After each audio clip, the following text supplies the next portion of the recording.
Hey, this is Paul Comfort. Welcome to Transit Unplugged.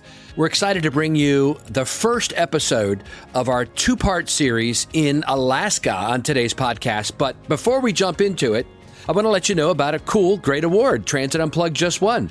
Transit Unplugged was recognized with a 2024 Spotlight Award from the Southwest Transit Association, or SWATA, at its annual summer conference, along with co-winner Kansas City Area Transportation Authority. The award honored the best electronic media collaboration between Transit Unplugged and KCATA, which featured Kansas City's vibrant public transit system on an episode of Transit Unplugged TV and two Transit Unplugged podcasts, featuring Frank White, CEO of KCATA, and Tom Garand, who is Executive Director of the Kansas City Streetcar Authority. We're super excited to pick up the award in person down there in Fort Worth, and we are very grateful to SWATA for this recognition. They do such a good job of keeping our agencies connected. Rich Sampson, the Executive Director, Amanda Webb, the whole team there does such a great job. The Transit Unplugged team looks forward to telling more stories about the great transit systems around the globe and to shine a light on our mission-critical industry. I want to thank all the people on our team who are part of Transit Unplugged who have helped make this possible. And now, on to the podcast. This episode of Transit Unplugged is different than a lot of the ones we've done recently. It's part of a three-part series where we went on a road trip to the western part of the United States, starting in Sacramento, California, which was last week's podcast. This week, it's in Anchorage, Alaska, and next week will be the northernmost large city in America, Fairbanks. All these podcasts are recorded on scene, meaning, we're not in somebody's office somewhere. We're out walking the yards of their transit facilities, and we're talking about things, and it has a real gritty feel to it. I think you'll love them. They're very interesting. We've done them kind of a story format as well, where I come in between portions of the interview where we move around and kind of talk to you about what's going on behind the scenes. You can watch all of this on our Transit Unplugged TV shows that we recorded here, one in Sacramento, one in Anchorage, and one in Fairbanks. Let's talk about this trip to Alaska for a minute. I want to share with you some personal reflections. I have never been to Alaska, and so I've always wanted to go there. Unfortunately, I wasn't able to see the Northern Lights because they only show more in the colder months, but kind of happy not to be there in the middle of their minus 40-degree weather. This was summertime. We visited in July, and we had just come from Sacramento where the temperature was 112 degrees. I visited Folsom Prison while I was there outside, and I think I got a little overheated there, so it was great to come into Alaska with temperatures in the 60s and 70s. The day we got into Anchorage, it was pouring down rain, so we still went outside and did a bunch of fun things with the local transit executives, but it was a great relief. Actually, it was a very nice rain. I enjoyed it. The whole time in Alaska, just the nature's bounty there is like nothing I've ever felt or seen before. As I went up to Fairbanks, we took a 12-hour ride between the two cities and got into there. The sunshine, the crisp air, low humidity was great for summer. I'm from near Annapolis, Maryland, where we have really humid summers, July and August especially. And so it was great to be there with everyone, as well as here in Anchorage. And it just made the whole experience was very warm and welcoming. The folks were there, and the beauty and the warmth just seemed to harken back to an earlier era. And I wanted to take a moment to reflect on the history of Alaska just for a minute. Have you ever heard of the term Seward's Folly? Remember that Alaska was actually part of Russia for a long time, and there was a Secretary of State named William Seward. He was Secretary of State during Abraham Lincoln's tenure, and he had been negotiating with Russia and actually wanted to purchase the state of Alaska. It wasn't a state then, obviously, the territory of Alaska, from Russia, but then the Civil War happened and they couldn't focus on it then. So in 1867, just after the close of the Civil War, William Seward, the Secretary of State, negotiated this transaction with Russia for only $7.2 million. Which equated to roughly only 2 cents an acre. But at the time, can you believe it? Many Americans saw the purchase as a waste of resources, calling it, quote, Seward's Folly or Seward's Icebox, believing that the land was, barren and useless. But it was just a couple decades later when they discovered gold. There's gold in them thar hills, is what they would say. We actually got to see places where the gold was dug up from. I went on a boat tour with Jaime Quadra, our videographer, for a 3-hour tour like Gilligan's Island, but we came back safe. And it was along the river up there in Fairbanks. And the tour guide told us, down this one river here, they found the equivalent of $7 billion in today's money of gold. So a lot of gold came out of there. And then, of course, later on, they discovered oil, which was called black black gold because of its value. And then, of course, later on during World War II, the state had great strategic importance, and it eventually silenced all the critics. Some people will still use the term Seward's Folly to talk about something kind of tongue-in-cheek, right? Initially, people are skeptical, but later on, they realize the deal has great value. So this deal had great value. So first, let's go on to Anchorage. As I mentioned, this was a rainy Saturday morning. I sat down in a local coffee shop with Jamie Acton and Bart Rudolph to talk about their city and their transit and what it's like for them living in Alaska. Jamie Acton is a native of Alaska, and she's the executive director of public transportation. And Bart Rudolph is a transplant there, but wants to spend the rest of his life. He is the transit planning manager for the city of Anchorage. Anchorage is the largest city in Alaska, home to around 290,000 people, which is about 9 times larger than the next largest city of Fairbanks. Their transit system is part of the city government and has a service area of 77 square miles, which is pretty big, with fixed route, paratransit, and microtransit. Jamie was born and raised in Anchorage, and she went away to school in Oregon, but came back after college and, like many of us, kind of fell into and in love with public transportation. Bart came to Alaska 14 years ago. He said he'd stay for just a couple years, but he's never left. Bart went to college in Kansas City and worked at the MPO there, the Metropolitan Planning Agency, and is friends with our previous guest, Tom Garand, who heads up the streetcar there. They actually both started at the agency around the same time, which shows you how small the transit world is, Anyway, I started out asking Jamie and Bart over coffee how they got their start in transit. I think like a lot of people, I fell into transit. Transit found me. Yeah. I actually just responded to a job opportunity, and it was for a mobility manager.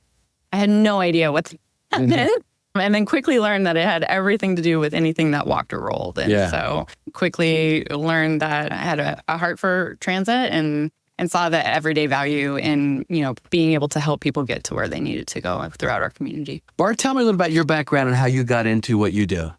I have an MPO background, so I was the MPO coordinator between the Department of Transportation and the MPO here. And through those relationships, the transit director at the time recruited me to come over to transit. So again, I was doing road planning, I was doing aviation planning at DOT, which was really fun, but was convinced to start transit planning and decided that I really liked it. I liked the immediate effect it had. I liked the interaction with the people and not planning for a road that was going to be built in 15 years. Yeah. And did you used to work in Kansas City? We used to work in Kansas City. I went to college in Kansas City. That's where I got my degree at, the University of Missouri, Kansas City. And then the MPO, Mark, really got my footings there.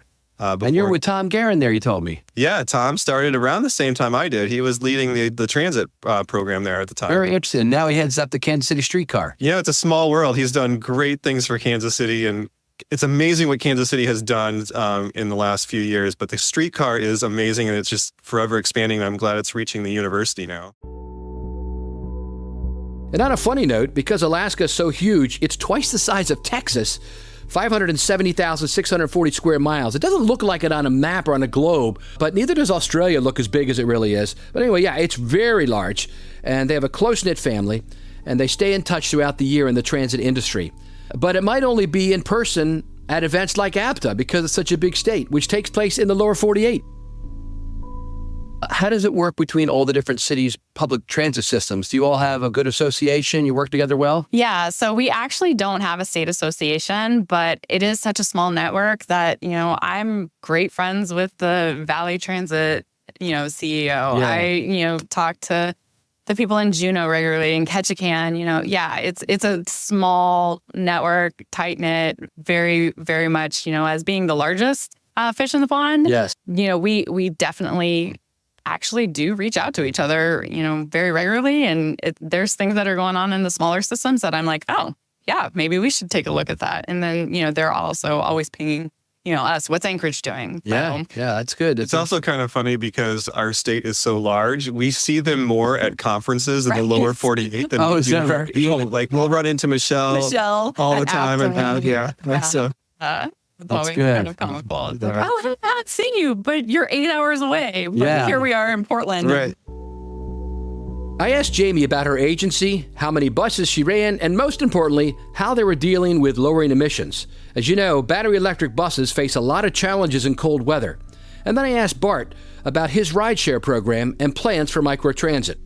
We do. So we actually still run diesel buses. Okay. Our entire fixed route fleet is ultra low sulfur clean diesel. But we have just recently completed the second round of 3 purchases that are coming online to do replacements that'll basically turn our fleet over by about 50%. So yeah, at this point, we know that we need to start looking at an alternative fuel source. But right now, whether that's CNG, whether that's hydrogen, whether that's, battery electric vehicles, we're just not quite there yet. Have you piloted anything? Have you tried other alternative technologies? Yeah. So in 2017, 2018, there was a battery electric pilot that we actually did run for a short period of time. There was definitely some challenges with that in our winter climate. So, the state really, some of the other agencies have gone to alternative fuels. I think when you're up in Fairbanks, you'll probably get to see their CNG.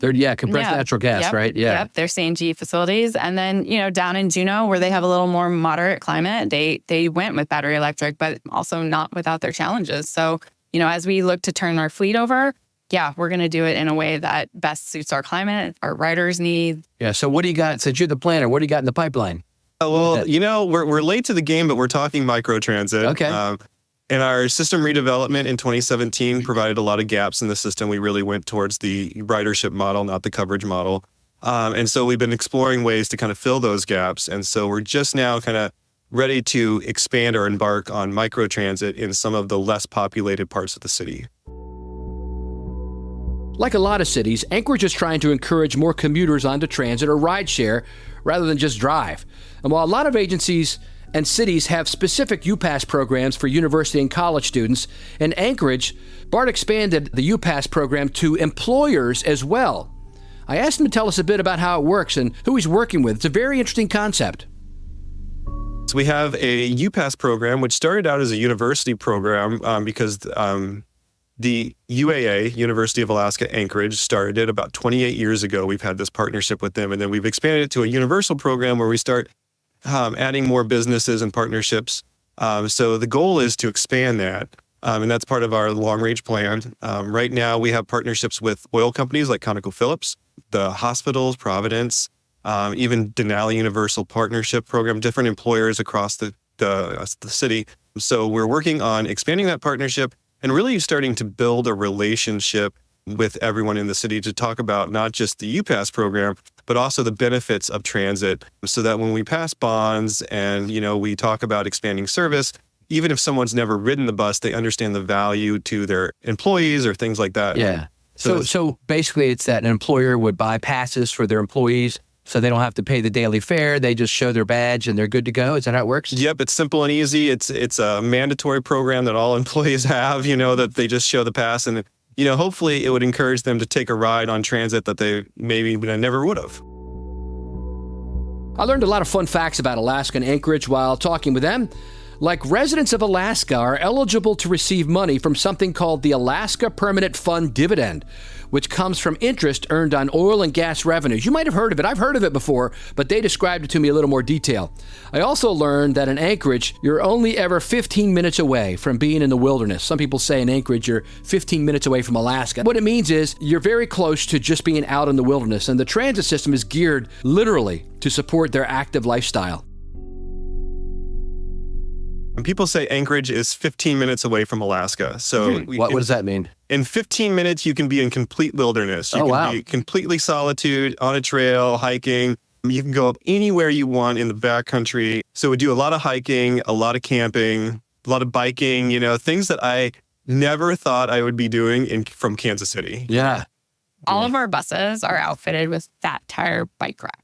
3-place fat tire bike racks because smart. People are biking all year round now. And so we have an amazing trail system within the Municipality of Anchorage. And we have the Moose Loop Trail. And it literally, if you are to ride it and track it on the GPS or whatnot, it forms the head of a moose. I found that most people that I talk to that live in Alaska have a very special quality. And since Jamie was born there, I asked her about that. What is it like living in Alaska? What's so different about it than the lower 48, as they call us down here in the lower 48 states? Yeah, Alaska has some of the most hardy people that I've ever been around, but also friendly and kind. There is a very much of a, we support ourselves and this, idea of how do Alaskans support each other to get through the winters, to get through things like you major have earthquakes. to do that, right? Yeah. Yeah, Everybody's brothers and sisters, exactly. right? Yeah, we definitely, reach out and support each other however we can. We had a major earthquake in 2018, and that was one of the messages that really came out, through the emergency management system is check on your neighbors. Check on your family, make sure everybody's okay and has what they need. And so that's just, I think, a mentality that's very different here. You can walk down the street and see somebody and smile and say hi, and they'll respond. While I was in Anchorage in July, there were still almost 21 hours a day of daylight. I woke up one night in the early morning, and we were staying at a bed and breakfast, and the light from outside coming in the window was just like, the middle of the day here at home in Maryland. Just wild. But in the wintertime, they get as little as 4 to 6 hours of daylight, and it stays close to the horizon as it goes up. That's in December. I asked Jamie and Bart what that was like. Yeah, so we just had summer solstice, June 21st, I believe, which is the longest day of the year. Was that 22 hours of daylight? I believe we logged just under 21. All right. Yeah, so when I flew in last night, it was still daylight, just like you were saying. And it gets a little dusky, but it doesn't quite get dark. But we are starting to lose daylight now, since solstice and has then passed. when it's really in the middle of winter, you don't have hardly any daylight, right? What do you got? You go to work in the dark, you come home in the dark. Yeah. And it essentially, at the height of that, you're looking at 4 to 6 hours. 4 to 6 hours of daylight. Wow. Yeah. So if you don't get out in it, you don't see it. Yeah, it is kind of my favorite part of the day is the local radio station here tells you the daylight every day. So as they sign off, they're like, and today's daylight is, and so I know exactly right now we have 18 hours and 45 minutes because that's what they told me. Very cool. And so we start gaining very rapidly, but then you lose very rapidly as well. And those swings are, pretty dramatic. And that impacts, I'm sure, the bus drivers. And tell me about that. How does that impact? Yeah, I mean, you definitely see it. You see it in the operators. You see it in the ridership. When the light starts to come out, all Alaskans, it's like, oh my gosh, you got to get out and enjoy every moment of it. People are out mowing their lawns at 11 o'clock at night. Oh yeah. You're yelling at kids to come inside from playing. It's it's time to go to bed. Yeah, when us in the lower 48 got our kids in at 8 p.m. Yeah. You're hauling people in, all hours of the day because it's still light. But then, in the winter, it's dark and it's cold and it's hard. And some people, it does impact their mental health. Yeah, I'm sure. Yeah. You have got a lot of sun lamps up here, I'm sure. A lot of the lamps, a lot of vitamin D, and like we're saying, if you don't have a chance to get out during the middle of the day, you really have to make an active effort to make that happen. It was great sitting down with Jamie and Bart, and like all cities, transit plays a crucial role in the lives of everyone in Anchorage. Coming up next week, I'll have part 2 of my Alaskan adventure with interviews in the city of Fairbanks. And I guess, again, you will really see the difference and hear the difference as we do these in person. And next week, again, is all over the place, walking and talking at facilities out in nature and in open fields where they're telling me about permafrost. It's just phenomenal. Make sure you listen to that podcast as well. And again, as I mentioned, if you haven't subscribed yet to Transit Unplugged TV, you really should. We're doing these compendium podcasts now when I do the visits there, so you can get a little more in depth than we're able to do on TV on the podcast, but then you can watch the show and kind of see everything you heard about. I think you'll really enjoy it. I'm hearing from a lot of people who really enjoy this approach. Thanks again for sticking with us here on Transit Unplugged.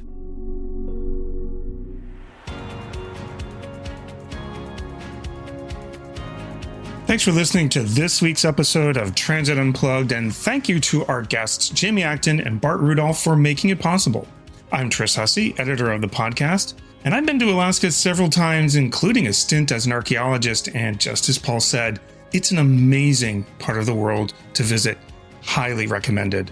Now, coming up next week, we're staying in Alaska for part 2 of this series from Fairbanks. In this episode, you'll learn how the geology of the area influenced the entire city, even how they build their roads. Transit Unplugged is brought to you by Modaxo. At Modaxo, we're passionate about moving the world's people, and at Transit Unplugged, we're passionate about telling those stories. So until next week, ride safe and ride happy.